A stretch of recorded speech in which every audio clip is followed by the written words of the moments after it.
In terms of this phenotype that the vaccinated show less disease in general, if you think that through, but you've got a situation in which the vaccinated, and this is going to be a little bit of a mind bender for people, the vaccinated are actually at higher risk for becoming super spreaders because they're replicating virus at the same or higher levels as the unvaccinated, but they feel better.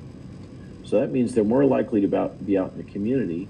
You know, if you think that through, you've got a situation where you have people that are feeling relatively good, moving out in the community, highly infectious, infected and producing virus at high titers in nose and in oropharynx.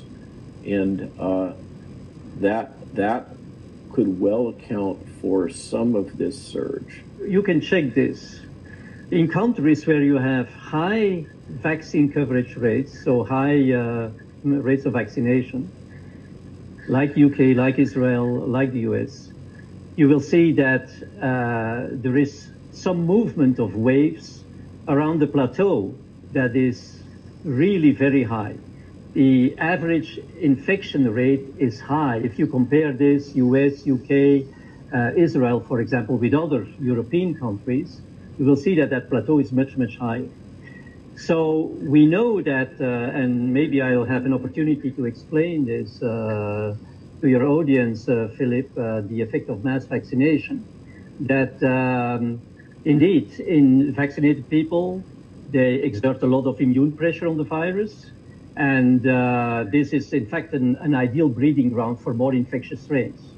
So the more you vaccinate, the more you're going to see that you'll not succeed in bringing down the infectious pressure.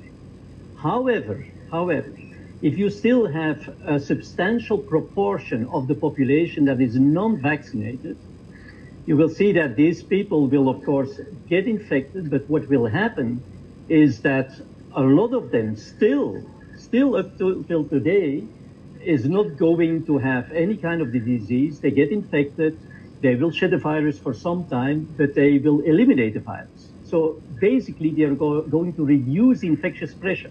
And those who get the disease, they will build, of course, lifelong, or well, maybe not lifelong, but at least a long-lived immunity, and also contribute to diminishing the infectious pressure. And that is my prediction, and that is what I interpret when I see this data in Israel, where you see there is not big waves anymore, but the plateau is very, very high, right?